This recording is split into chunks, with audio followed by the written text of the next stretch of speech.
හරි මේ විඩියෝගෙන් ඔයාලට කියලා දෙන්න හදන්නේ කොහොමද Apple text animation එකක් smoothly animate කරගන්න කියලා CapCut එකෙන්. හරි අපි දැන් මුලින්ම CapCut එක open කරගමු. ඊට පස්සේ අපි මෙතන sticker panel එකට ගිහිල්ලා ඉවර වෙලා rectangle එකක් create කරගන්න ඕන.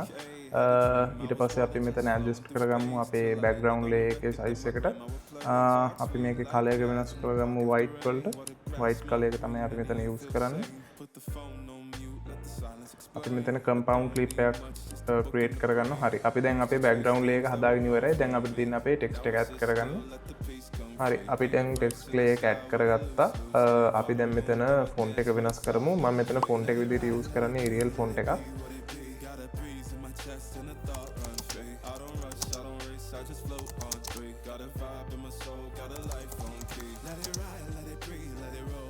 අපි මෙතන අපේ ටෙක්ස්ට් එක ඇඩ් කරගත්තා. දැන් අපි ටෙක්ස්ට් කලර් එක වෙනස් කරගමු. මම ඩාර්ක් ග්‍රේ කලර් එකක් තමයි යූස් කරන්නේ. මෙතන පොඩ්ඩක් ඇඩ්ජස්ට් කරගමු.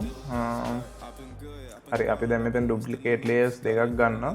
ඊට පස්සේ අපි ඩුප්ලිකේට් ලේයර් දෙකක් ගත්තේ අපි එතකොට ලේයර්ස් 3යි ඔක්කොම. එතකොට අපිට පුළුවන් ලේයර් 3ට අපේ ටෙක්ස්ට් 3 වෙන වෙනම ඇඩ් කරගන්න.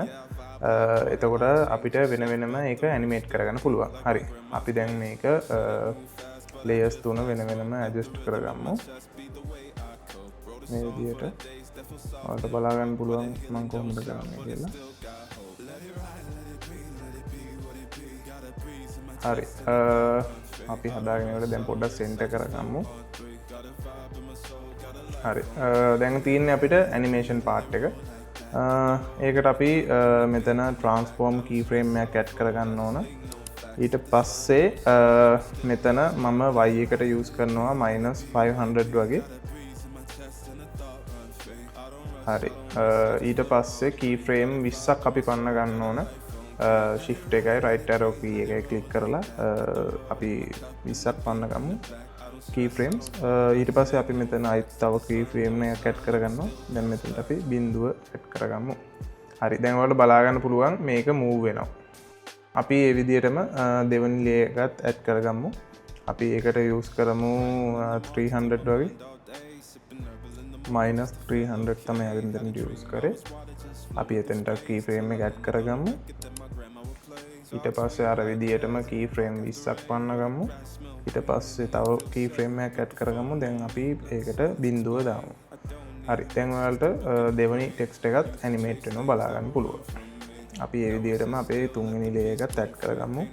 අපි එතනට use කරන්නේ -200 වගේ. හරි අර විදිහටම keyframe 20ක් පන්න ගත්තා. ඊට පස්සේ බිඳුව add කරා.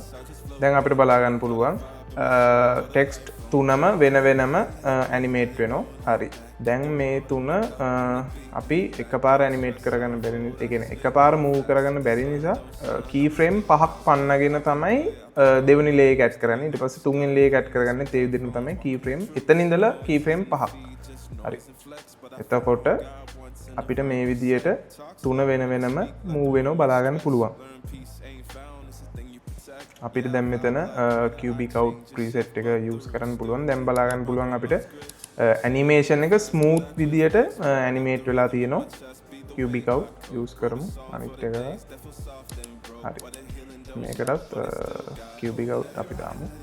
හරි දැන් ඔයාලට බලා ගන්න පුළුවන් මේක smooth විදියට animate වෙලා තියෙනවා. දැන් අපේ වැඩෙන් 80ක් ඉවරයි. දැන් අපි මේකට ඇඩ් කරගමු අපේ fade in animation එක.